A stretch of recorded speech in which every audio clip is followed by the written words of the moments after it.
तो हेलो दोस्तों, स्वागत है आप सबका फिर से एक बार हमारे यूट्यूब चैनल अब स्टडी में।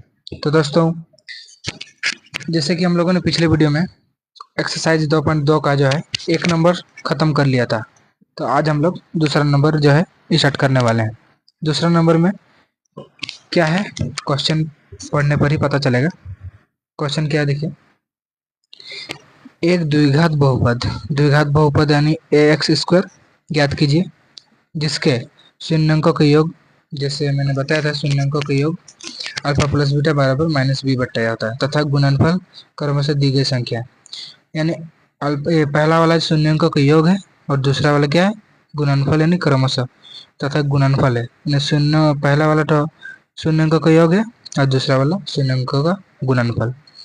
अब इसी से हम आंसर यहाँ फॉर्मूला का यूज करके निकालेंगे द्विघात बहुपद का। ठीक है, तो पहला नंबर हम लोग सॉल्व करते हैं। चलिए, और चैनल पर नए हैं तो चैनल को सब्सक्राइब कर दीजिएगा और वीडियो अच्छा लगे तो लाइक कर सकते हैं, कमेंट कर सकते हैं। धन्यवाद। चलिए, अब हम लोग देरी न करते हुए वीडियो को स्टार्ट करते हैं। तो पहला में दिया हुआ है शून्यंकों का योग, तो हम शून्यंकों का योग सबसे पहले निकालते हैं। शून्यंकों का योग, शून्यंकों का योग, शून्यंकों का योग क्या हो जाएगा, इसका फॉर्मूला यहाँ पे लिखना नहीं है, शून्यंकों का योग दिया हुआ है। दिया हुआ क्या है, 1/4 दिया हुआ, तो इसको हम लिखना 1/4 दिया हुआ है। अब इसका फॉर्मूला क्या होता है उससे निकलना है। इसका फॉर्मूला होता है माइनस बी बट्टा ए बराबर 1/4, यानी माइनस बी का 1 होगा और ए का 4 हो जाएगा। तो यहाँ पे हम और बार लिख देते हैं, बी बट्टा ए और माइनस 1 में चला जाएगा, माइनस 1 बट्टा क्या हो जाएगा, 4 हो जाएगा। ठीक है, तो शून्यंकों का योग हम लोग निकाल लेंगे इस तरह से। अब शून्यंकों का क्या निकालेंगे, गुणनफल निकालेंगे। शून्यंकों का गुणनफल,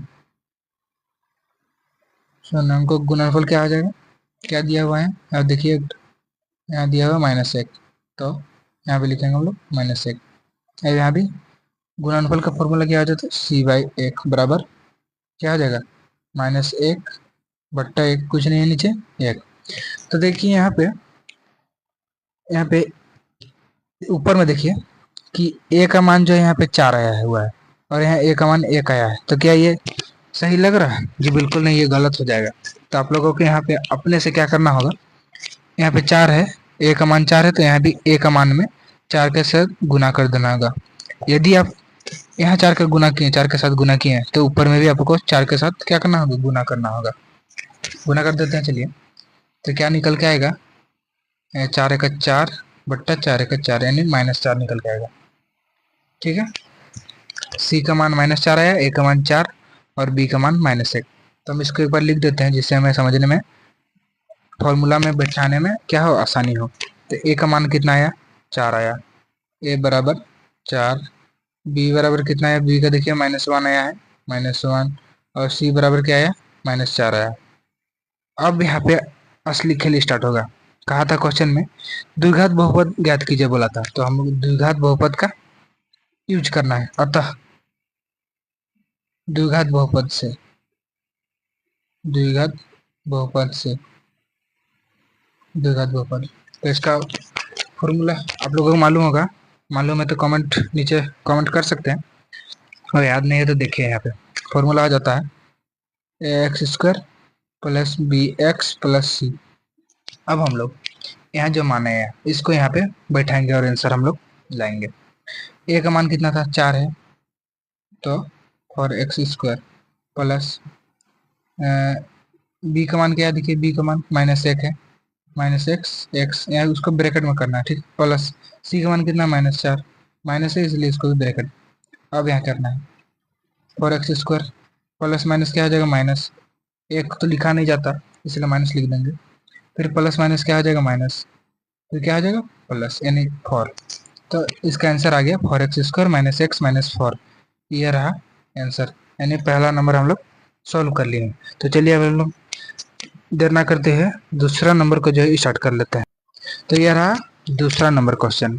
ठीक है, यहाँ पे है √2 और 1/3, यानी शून्यंकों के योग में है √2 और शून्यंकों के गुणनफल में है 1/3। तो हम लोग सबसे पहले शून्यंकों का योग निकालेंगे। उतना लिखने नहीं जाएंगे, शून्यंकों का योग, बस योग लिख देते हैं, आप लोग समझ जाइएगा। योग लिख दिए। योग बराबर कितना है, शून्यंकों का योग कितना है, √2 है। इसका क्या हो जाता है, √2 माइनस बी, क्या है -b/a बराबर क्या होगा, √2 गुनी नीचे कुछ नहीं यानी 1। तो यहाँ पे देखिए, नीचे अब हम लोग गुणनफल निकालने के बाद ही हम लोग आंसर यहाँ पे ला सकते हैं। तो हम लोग एक बार गुणनफल निकाल लेते हैं। गुणनफल डायरेक्ट लिख दे रहा हूँ मैं।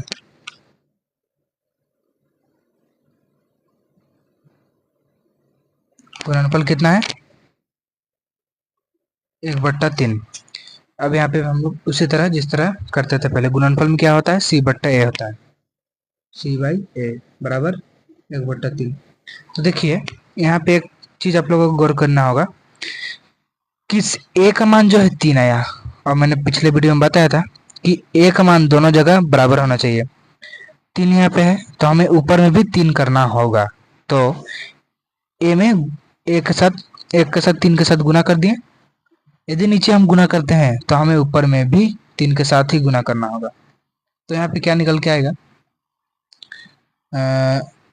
b का मान आ जाएगा -√3 2 जा कितना हो जाएगा, 6 हो जाएगा। न तो आप 2 3 लिख सकते हैं, इसको हम आगे कर सकते हैं, 3√2 लिख सकते हैं। ऐसा भी करिए, कोई प्रॉब्लम है नहीं, 3√2 लिख देंगे माइनस b और a का मान है 3। ठीक है, तो हम एक बार कंफर्टेबल जिससे हमें अच्छा लगे, मतलब हमें दिक्कत ना हो, सबका मान एक बार लिख देते हैं। a का मान 3 है, b का मान है -3√3 2, और c का मान क्या हो जाएगा 1। यानी हम लोग ये मान को बैठा देंगे द्विघात बहुपद में, तो हमारे आंसर आ जाएगा। तो चलिए हम लोग अब द्विघात बहुपद में आंसर को, ये मान सबको बैठा देते हैं। अब हम लोग द्विघात बहुपद में इसको बैठा देंगे, अतः द्विघात बहुपद। तो क्या होता है द्विघात बहुपद, x² प्लस bx प्लस क्या हो जाता है c। अब यहाँ पे हम जो मान दिया होता इसको हम बैठाएंगे। ठीक है, तो यहाँ पे देखिए a का मान कितना था, a का मान था 3, यानी हो जाएगा 3x² प्लस b का मान कितना था, b का मान था -3√2। इसको माइनस प्लस सामने हो रहा है इसीलिए उसको ब्रैकेट में बंद कर दें जिससे हमें दिक्कत ना हो। प्लस c का मान कितना है 1। अब हम इसको सॉल्व करते हैं, 3x² ही रहेगा, प्लस माइनस क्या होगा, माइनस हो जाएगा, -3√2 प्लस 1। यानी ये हमारा आंसर निकल गया। ये रहा आंसर क्वेश्चन नंबर दूसरा का। ठीक है, तो हम लोग जो है 2 नंबर सॉल्व कर लिए। अब हम लोग तीसरा नंबर जो सॉल्व करते हैं, तीसरा नंबर में है 0√5, यानी शून्यकों का योग कितना है 0 और गुणनफल है √5। तो हम डायरेक्ट लिखेंगे शून्यकों का क्या योग, योग बराबर कितना है 0, तो -b/a बराबर 0/a कुछ नहीं यानी 1।